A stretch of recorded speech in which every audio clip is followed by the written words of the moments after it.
Hello and welcome to episode 42 of Linux After Dark. I'm Joe. I'm Chris. I'm Gary. And I'm Dalton. Welcome back, chaps. Before we get started today, just a quick plug for Linux Matters, a new podcast in the Late Night Linux family. This is hosted by Popey, Wimpy and Mark, formerly of the Ubuntu podcast. I mean, it's basically a reboot of the Ubuntu podcast, but don't tell them that. Without the Ubuntu stuff in it. It's totally different. It's definitely not a reboot. Anyway, yes, so check it out, linuxmatters.sh, or if you're already subscribed to the all episodes feed, then you'll get it automatically, or if you're a patron, you'll get it automatically, because it's part of the family now. But yeah, do check it out, Linux Matters. I've got a question for you that is shamelessly stolen from Linux Lads episode 100, so thanks the Irish for this. Slancher. Is the idea of lightweight Linux outdated? As in, hardware is so fast now that you don't pick something like i3 or XFCE or Mate for speed. You pick it because of the functionality of it. And I don't think there's much difference between GNOME and, say, XFCE or i3 in terms of the actual experience these days, unless you're using terrible, terrible old hardware. Am I just spoilt by good hardware, or are we there yet? Are we at a point where hardware is just caught up and any Linux is just basically the same experience? I probably have a slightly different view on this to the rest of you, in that I think hardware probably has caught up. So I mentioned before that I've got this Lenovo IdeaPad 3i, so it's a pretty low spec but modern Linux tablet. So it's a Celeron CPU, 8 gigs of DDR4 and eMMC storage. So by modern standards, pretty low end, but it's by no means an old crap piece of hardware. And I run full Ubuntu 22.04 with the GNOME desktop on that. And once I've turned off animations, to be honest with you, it's absolutely as usable as something like XFCE is on the same machine. When you say you turn off animations, do you do that because you don't like the animations or because they're slow? They're a little bit slow, but generally I turn them off on most machines anyway, just because I don't want to wait 2 seconds for a window to minimize just because it looks nice. I guess they're a little bit slower on that machine than they would be on perhaps my main ThinkPad, which is an 11th gen Core i7, but I think it'd probably be bearable with them on, to be honest. Yeah, I think what you've described there, Gary, is where you need to be for the difference to not really kick in. Like, I've got machines less than that, and I would say that, yeah, anything less than 8 gigs of RAM, you do start to notice the difference, but it is becoming less common. Although some machines you can still walk in and buy, they have 4 gigs of soldered RAM with no additional slot. If you go to the really low end. Really? Still? Yeah, it's terrible, isn't it? Yeah. But they are at the very cheap end. And they're running Windows. And I'm sorry, that Windows on 4 gigabytes of RAM is, people are going to be taking those back, surely. Well, Microsoft make a Surface Go with 4 gigs of RAM and the same Celeron that my machine has. And they shouldn't. Yeah, they absolutely shouldn't, and they ship it with Windows 11 somehow. Every manufacturer is guilty of this, I think. Yeah, most of them have got a machine that's way lower spec than it should be. Because if you dip under the 8 gigabyte threshold, then you do start to notice. I think the RAM thing is the thing that's left. When it comes to sort of thrashing I/O, that doesn't really affect the lightweight nature of Linux, whether you're running XFCE or GNOME or anything. Once that starts happening, you just start to notice it on lower end hardware. Like eMMC, it's come along since it first started. It is still sort of an SD card soldered to the motherboard, but they do tend to hit about 200 megabytes per second these days on stuff that's coming out brand new. So it's not that bad. It's better than Rust was, and it's sort of SATA 2 levels. So it's all right. And then when it comes to CPU, I don't think any of the, when we're talking about just a distribution that you boot, I don't think any of them suddenly peg it unless you get caught in a horrible Baloo Akinadi whirlpool that sometimes Plasma can just do if it feels like it. But in general, we're nearly there, but I wouldn't say we should just say everyone's fine, they've all got 8 gigs of RAM and the specs that Gary described. Exactly. I think that the 8 gigs of RAM thing is, like you, kind of the limiting factor. There are definitely machines with less out there, and without ZRAM to compress some of that, with the additional performance loss that you get from compressing your RAM, you can't run Firefox or Chrome on 4 gigs of RAM super well unless you're keeping it to one tab. And then if you load up a video, yikes, you're going to have problems. Well, isn't that the key here, that it's not about the operating system and it's not about the desktop environment? It's about the applications. And realistically, you're not going to have a good time running heavy applications on terrible, terrible old hardware. And so people surely aren't. I know people are going to write in and say, I'm using this 32-bit netbook from 2008 and it runs fine with half a gig of XFCE. RAM. Yeah, exactly.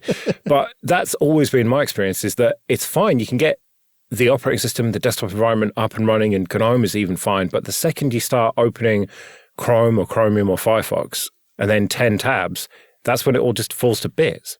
Yeah, that's the experience I've had with this tablet. Say, I can boot Ubuntu 22.04 absolutely fine. The GNOME desktop is nice and responsive. And to be honest with you, for basic stuff like connecting to my VDI or browsing the web, watching just about 1080p YouTube, outputting to an external display, it's all okay. But it's when I try and do some of those more mainstream business type applications. So I'm thinking things like I've got a couple of tabs open with Google Docs or Google Sheets, or I'm trying to do a video call. That's when it really, really starts to chug. But equally, it's going to do that under XFCE. It's going to do that under Plasma as much as it does it under GNOME. I still have some machines here that have 4 gigs of soldered RAM. They're kind of hand-me-downs or Frankenstein computers that are in the stack of laptops because I can't work out what to do with them.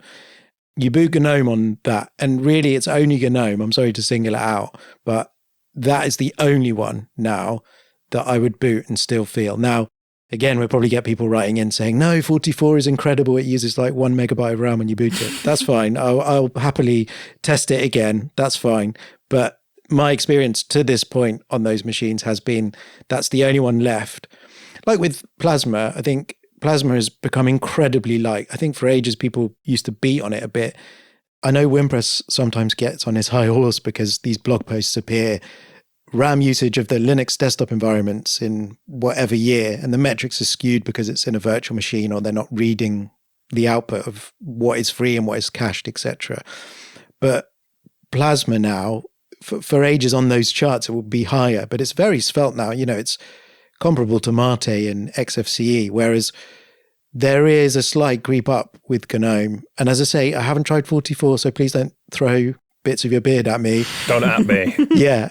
So I think we're nearly there, but I'd hate to see a time when people with 4 gigs of soldered RAM are just like, nah, that's e-waste. I think 2 gigs, that's definitely got there. It is really hard to use a machine with 2 gigabytes of RAM, even with a lightweight environment. I know the whole point of this conversation is what is a lightweight environment, but there's not much you can do unless you start really going down the shaving off stuff. Because you load a browser, even in X, with no desktop environment, 2 gigabytes is just not enough once you start doing basically anything. That's really fun because when I was working with Ubuntu Touch, we had a lot of devices with 2 gigs of RAM or even 1 gigabyte of RAM. And obviously, if you start opening stuff up in the browser, it starts to throw away your old applications and they need to be restarted.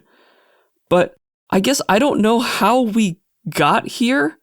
And I also don't understand to this day how Ubuntu Touch actually managed to run right on those low-end things.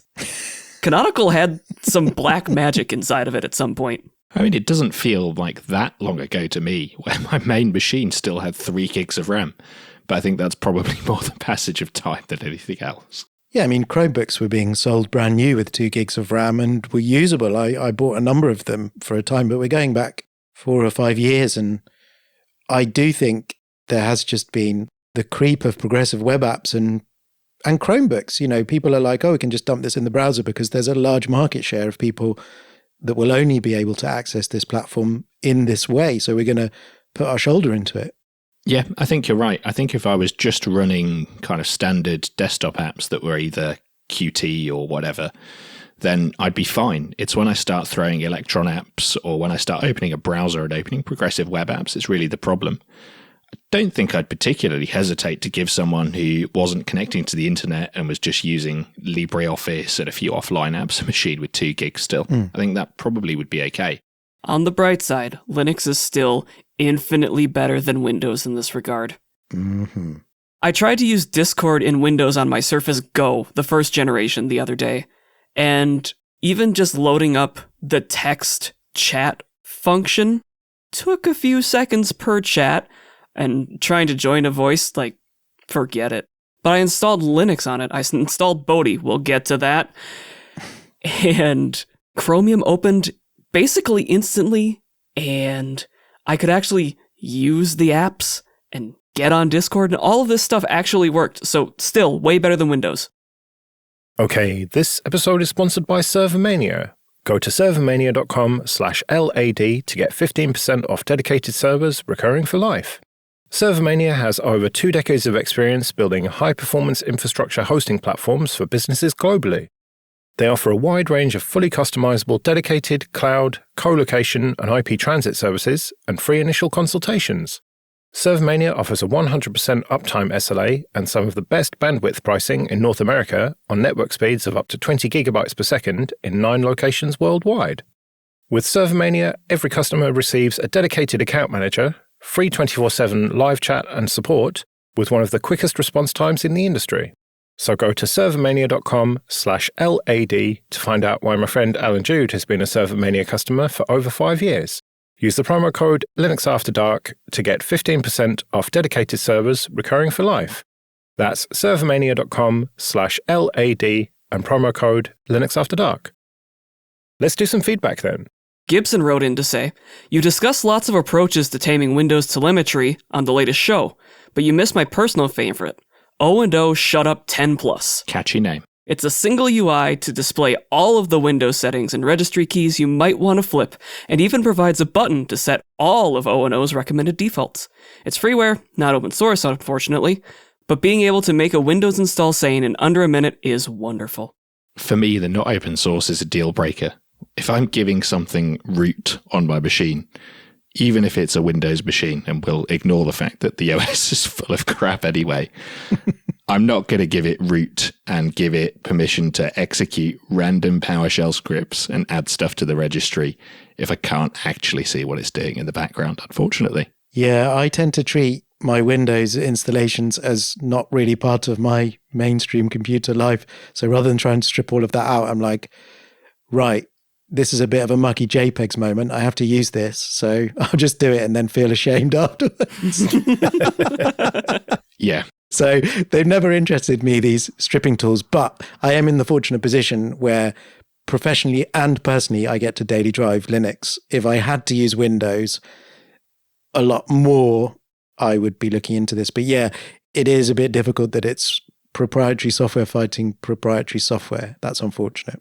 Yeah, I mean, for me, any Windows machine that gets network access in my house is on a guest VLAN with client isolation, and it doesn't get signed into any of my usual accounts. It doesn't have access to anything other than just the internet.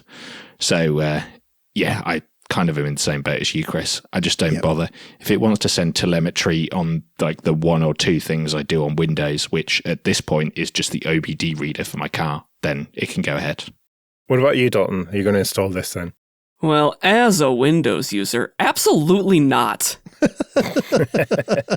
I really don't like tools like this. When I was doing Windows administration for the school, I used a script called Tron, which was a PowerShell script that stripped out all of the pre-installed apps on Windows 8 and then on 10, all the AppX stuff.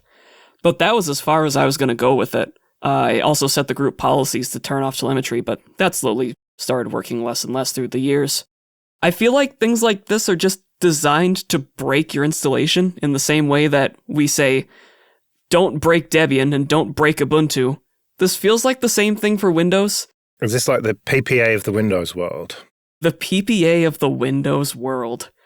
Yeah, that's got a good ring to it. Yeah, you reminded me, Dalton, actually, that the one thing I do to a Windows install is get-apex package pipe to remove-apex package, and I leave it at that. Yeah, I'd forgotten from my days in the trenches of residential IT support, the number of teenage elite gamers who had completely messed up their Windows install. Like you click the start menu, the icons were missing, loads of errors would come up, and eventually I'd tease out of them that they'd done something like this.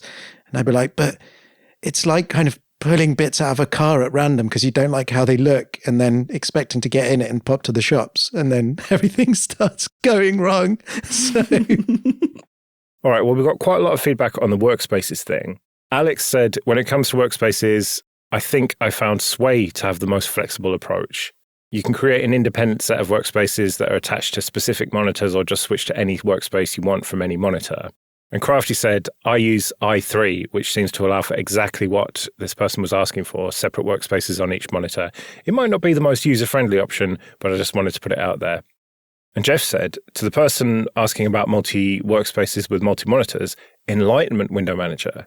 The easiest distro with a fork of it is Bodhi Linux. I did have a quick look when I read through this feedback, and one of the top SEO hits, at least for me when I was searching, when you put that dilemma in, I want multiple workspaces with independent displays, is a Stack Exchange post for Enlightenment or Moksha, which is on Bodhi Linux, to do exactly that. And it has a little ASCII demonstration of how things would change as you flip between workspaces and how they're pinned and independent. So it does seem to be a fairly popular guide. And yeah, also you've got i3 and Sway, which have configuration that you can share. And I found a Fedora Magazine basic guide, which was fairly good, seemed fairly straightforward. And then a Reddit post with an incredible amount of scripting for i3 and Sway. So if that floats your boat. But I don't think I found any examples of anything else other than that does exactly what John was asking for. But you lot did actually try out Bodhi Linux. I asked you to spin it up in a VM and see what you thought of it. So I spun it up on my Surface Go, and oh boy, it's a little rough. I think that if you really got into it and really learned what the system was trying to tell you at all times, it might be a little bit better. But just being dumped into it as a stupid Windows user, I guess I am now. Oh boy. So some things are a little weird. It's based on Ubuntu 20.04 yet, which is a little concerning at the moment. Though it's not the only boutique distro to be in that situation at the moment. But more than that, getting it set up is really difficult for some reason. Like, there aren't clock settings. You right-click on the clock that is on your desktop and go to settings from the calendar widget that pops up. And then you set the time using sliders. I don't think I've ever set the time using sliders before, but, it's just weird things like that. And, when you open up the Spotlight kind of thing with super in space, you type in file, it takes you to the file manager's settings instead of opening Thunar. Just awkward stuff like that. It was a rough first experience, but I could see how you could really get into that kind of mindset where it'd be very useful for my workflow. I just don't want to take the time to do it. But what about the workspaces aspect of it? It seemed to work fine. By default, it puts 4 workspaces on every monitor. All right. Couldn't figure out the keyboard shortcuts to switch between them, but that was just because I didn't look it up, basically.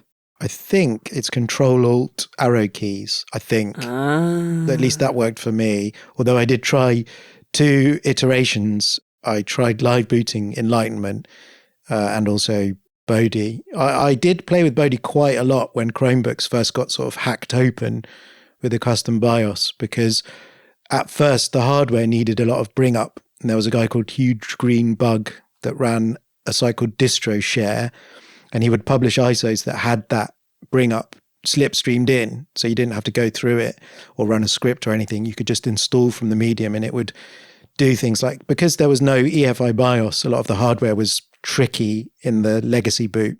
So that would all be kind of slipstreamed in. And eventually that became Gallium, and eventually that's just in upstream now. So a lot of that work is done.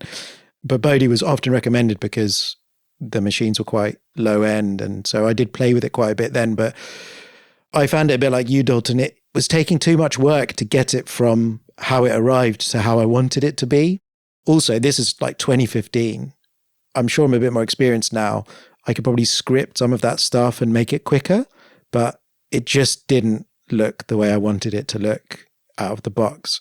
What I would say is Minimech, who people might know from kind of the Jupiter shows, who pops up and speaks and is in the Telegram group, he runs Enlightenment, and his setup, he shared a screenshot of his multi-monitor setup, and it was really, really nice. And I think if you put the effort in to make it how you like and then port those configs over, I can see why, I haven't met a lot of Enlightenment users, but the ones that do use it on a daily basis are very enthusiastic about it. It's sort of the arch of desktop environments, isn't it? Do we have to have an X of Y? Yeah. I think Sway is more like that personally. Yeah, true. Maybe it's the Gen 2 then. Isn't that just open box? Okay, this episode is sponsored by Tailscale. Go to tailscale.com. Tailscale is a VPN service that makes the devices and applications you own accessible anywhere in the world, securely and effortlessly. It enables encrypted point-to-point connections using WireGuard, which means only devices on your private network can communicate with each other. Unlike traditional VPNs, which tunnel all network traffic through a central gateway server, Tailscale creates a peer-to-peer mesh network. It handles complex network configuration on your behalf, so you don't have to. Network connections between devices pierce through firewalls and routers as if they weren't there, so there's no need to manually configure port forwarding. Tailscale is available for Linux, Mac, Windows, Raspberry Pi and ARM, Android, iOS, Synology, and for devices that don't allow additional software to be installed, such as printers and other embedded devices, where you can set up a subnet router to act as a gateway, relaying traffic from your Tailscale network onto your physical subnet. So go to tailscale.com to try it for free on up to 100 devices. That's tailscale.com. Quick bit of admin then. First of all, just a quick thank you to everyone who supports us with PayPal and Patreon. We really do appreciate that. At this point, I'd normally say, remember, for $10 or more per month on Patreon, you can get an advert-free RSS feed that includes this show, Linux Downtime, and Late Night Linux. But now it also includes Linux Matters. But also, if you only want to support this show, there's a $5 option, a $5 tier on Patreon.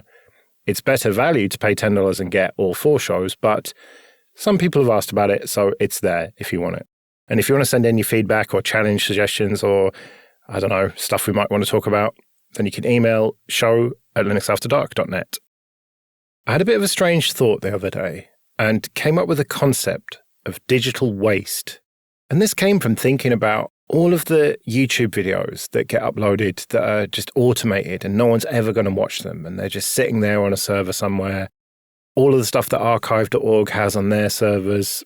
All of the backups of backups of backups that I've got and probably millions and billions of other people have got. Just this useless data that no one is ever going to use, but is just taking up space on a hard drive somewhere, or probably several hard drives somewhere. And it got me thinking about what counts as digital waste and who gets to be the arbiter of that. And should we just back everything up because who knows what is going to be waste in 100 years? Maybe these, what I consider useless automated YouTube videos are going to have some value to someone. The thing I always think of when this discussion comes up is GCHQ, because apparently they collect an incredible tranche of data that it would be impossible to sort through. And it is how I do my backups, I have to be honest. I do try and exclude things that are clearly large throwaway wastes of space. But I do back up a load of crap because sometimes I've gone to a backup and I haven't done that. And I've gone, I forgot that one subdirectory where I needed that one tiny text file. What a pain. Yeah, but then other times I'll be doing an rsync-r and I'll see an episode, a Linux ISO, and think, why is that on that backup? And then I just can't find where it was. And it's like, right, well, I suppose that's like a gigabyte that I'm never getting back. And you mentioned the GCHQ thing, government agencies. I mean, they are hoarding loads of encrypted data as well on the hope that one day they'll be able to crack it with quantum computers or whatever. I mean, surely that counts as digital waste, doesn't it? Because they're never going to get round to that. And you look at what happened in COVID. Google started charging for storage, I think, because suddenly there was a huge upshoot and they reached like peak storage. For ages, they were like, just chuck another hard drive at it, chuck another hard drive at it. And then they were like, oh God, What do we do now? And there has to be a peak moment for all of this, surely. Yeah, how many of those old blurry photos that are just totally useless, you're never going to be able to even see what it was, and that's backed up automatically to Google Photos and then replicated across multiple drives. At what point do you just declare that to be digital waste and just get rid of it? But then again, that old blurry photo might be the only photo that someone has of their dog or their grandfather or someone who has passed away. And even though it's blurry, that person remembers what it was. You can't just say, well, that looks like shit. Let's just delete it. And I think the big deal is that the platform owners don't get to say what junk is junk. Basically, the only people who can say that are the people who made the data in the first place. And if they've passed away, then oh boy, I don't know what's going to happen. See, I think for me, the ultimate everyday example of this are like shared network drives in businesses. I used to work at a job where we had a team that did photography and post-production. And their shared drive, bearing in mind not all of the people were using it regularly, was a 120 terabyte file server. And it was full to the brim with just utter crap. And this wasn't photos that they were actually, taking in their day job or whatever. This was just common shared files where someone had gone, let's just dump it on the X drive because it's big and that'll never run out of space.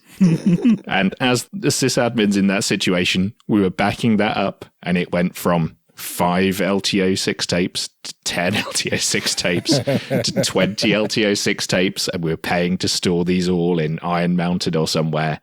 And one day we just kind of called it quits and said to them, we're putting a policy on this where if something isn't accessed in over 5 years, it's getting archived. And we had pushback and had pushback and had pushback. And eventually we spun up a second 120 terabyte file server. We archived a crap ton of data. There was about 5 terabytes of data on the original file server that was actually accessed in the last 5 years on any regular basis. And the other one was just sitting in a rack with crap tons of redundant data. And no one would ever sign off deleting it, just in case. So, yeah, that was 115 terabytes just sitting there online on a box we had to patch and maintain, just in case Sarah from HR decided that she wanted to access that one file on there. A lot of companies now have retention dates where they have to get rid of data that they created, basically no matter what. If it's past the IRS's 7 years and you can't be taxed for this anymore, you throw it away so they can't prove anything. Some of them do it before the 7 years are up in a fury by the digital shredder. You're making me think of my Android downloads folder, which I swear hasn't had anything deleted on it since I had my first Android phone. I have just bounced that from phone to phone to phone, and I take a backup of it each time I get a new phone, and I transfer the whole thing. Sometimes I look at it and go, I really should sort through this. And you get to a point where you're like, I just can't be asked. I really can't be asked. But there's been a couple of times where I've got a maintenance manual for something in there, and I go to the link and it's 404, and the Internet Archive will have a lot of HTML pages, but not PDFs. You'll click on the PDF and it's gone. And I'm like, yes, I knew there was a reason that I did this. It's like the old cables thing, isn't it? That meme that goes around often, don't be the man that threw away all of his old cables only to need the one thing that was in there. And that's what it feels like. But stack of laptops, guys, it's the hoarder's tendency. I think it's there. It permeates everything that we do. Yeah, I've got a couple of 8 terabyte disks sitting in my safe, and I was just on the verge of going, do you know what? I haven't used these for a couple of years. I'm going to wipe them and reuse them. And then I needed an old version of Linux. And I had a really good ISO of this old version of Linux that had all of the patches and everything on it that I needed. And can't download those from the Linux vendor anymore. And went to find the torrent for said Linux ISO. No seeders anymore. Couldn't download it at all. And there it was, sitting on the hard drive in the safe in my house. So, I'm never wiping those again. And in fact, I might buy a couple of new 8 terabyte drives to back those up to and put them off site. There is a whole subreddit called Data Hoarders. And quite a lot of the people on there are just keeping stuff for a rainy day. And it becomes absurd. You know, they're counting in petabytes now, how much stuff they've got just. But I remember, now that it's shut down, hopefully I say this out loud, there used to be a website called The Box, and it got shut down. And it was an archive of British television that would rival the British Museum. There was some stuff on there that were rips that, now that it's gone, it's really, really hard to find them. So there has to be some kind of balance here. But I think what it really boils down to is curation. I mean, this is why there is such a role as an archivist, because it takes work to sort through this stuff and work out what it is that is valuable and what isn't. And that doesn't get done for a lot of this stuff. And I don't see a way that it could get done if even government spying agencies can't find a way to do it for supposedly brilliant intel on all the terrorism that's supposed to be happening every day. Maybe someday we'll all be digital librarians. Well, I'd be shit looking at my Android downloads folder. I think I've got it somewhere in the back. Let me just dig through these 5,000 printouts of PDF manuals. Okay, so maybe you don't get to be a digital librarian, but I do. Yeah, I think for me, if I was a digital librarian, my ripped Blu-rays are really easy to find stuff in, but everything else is just a jumble of crap on a disc. Right, well, we better get out of here then. We'll be back in a couple of weeks. But until then, I've been Joe. I've been Chris. I've been Gary. And I'm rewriting the Dewey Decimal System for digital data. See you later.